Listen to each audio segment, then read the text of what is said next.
কৃষ্ণনগর স্টেশনপাড়া সীমান্তপল্লী এলাকার বাসিন্দা পূর্ণিমা স্বর্ণকার বেশ কিছুদিন আগে কৃষ্ণনগরে সেন্ট্রাল ব্যাংক অফ ইন্ডিয়া থেকে লোন নিয়েছিলেন, কিন্তু লোনের টাকা শোধ করতে পারেননি। তবে ব্যাংক কর্তৃপক্ষকে তিনি জানিয়েছিলেন তিনি পেনশনের যে টাকা পান সেই টাকা থেকে লোনের টাকা কেটে নিতে, কিন্তু ব্যাংক কর্তৃপক্ষ রাজি না হওয়ায় তার পেনশন অ্যাকাউন্টের টাকা আটকে দেওয়া হয়েছে বলে অভিযোগ করছেন পূর্ণিমা দেবী। অপরদিকে দীর্ঘ 2 মাস ধরে পেনশনের টাকা তুলতে না পেরে রীতিমতো অসহায় হয়ে পড়েছেন তিনি। পেনশন না পাওয়ার জন্য। মানে কি পেনশন পাচ্ছেন না কতদিন ধরে?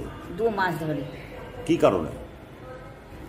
কারণটা তো জানিনি, কারণটা জানা নেই যে কি কারণে আমি পেনশনটা পাচ্ছি না, সেটা আমার জানা নেই। ব্যাংক বলছে আপনি নাকি অনেক টাকা এক্সট্রা তুলেছেন। হ্যাঁ, এক্সট্রা তুলেছি, তবু ব্যাংকে আমি বললাম যে আপনি মাসে মাসে 4,000 টাকা কেটে নেন, আর একটা লোন নিয়ে আছে সেটার জন্য 10,000, 14,000 টাকা আপনি কেটে নেন, কেটে নেওয়ার পর বাদবাকি যেটা থাকে আমাকে দিন, কিন্তু উনি সেটা রাজি হচ্ছে না। আর এই সমস্ত কারণেই হাতে রীতিমতো প্ল্যাকার্ড নিয়ে ব্যাংকের সামনে ধর্নায় বসলেন পূর্ণিমা স্বর্ণকার। তার দাবি, ব্যাংক কর্তৃপক্ষকে একাধিকবার জানানো হয়েছে তার পেনশনের টাকা থেকে টাকা কেটে নিতে, কিন্তু ব্যাংক কর্তৃপক্ষ রাজি হয়নি। উপরন্তু তার টাকা তিনি তুলতে পারছেন না, পুরো টাকা আটকে দিয়েছে ব্যাংক। সে কারণে ওষুধ কেনার পয়সাটুকুও তার কাছে বর্তমানে নেই।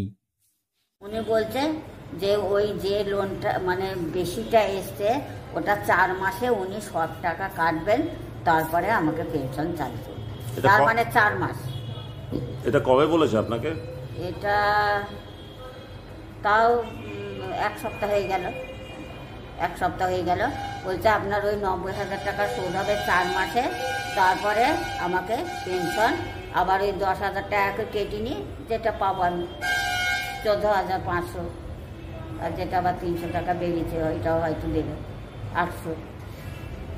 যে 4 মাস এই টাকাটা শোধ হবে, তারপরে আপনি টাকা পাবেন। তাহলে এই 4 মাস আমি না খেয়ে মরে যাবো? যদি 10,000 টাকা করেও তিনি তুলতে পারতেন তাহলে তিনি সংসার চালাতে পারতেন, ওষুধটুকু কিনতে পারতেন, এমনটাই জানাচ্ছেন তিনি। বর্তমানে পেনশনের টাকা তুলতে না পেরে রীতিমতো এখন ব্যাংকের সামনে ধর্নায় বসেছিলেন ওই বৃদ্ধা। তার দাবি, যতক্ষণ না পর্যন্ত ব্যাংক কর্তৃপক্ষ তাকে টাকা তুলে দিচ্ছে ততক্ষণ তিনি ধর্না চালিয়ে যাবেন। নদিয়ার কৃষ্ণনগর থেকে মৈনাক দেবনাথের রিপোর্ট, লোকাল 18 বাংলা।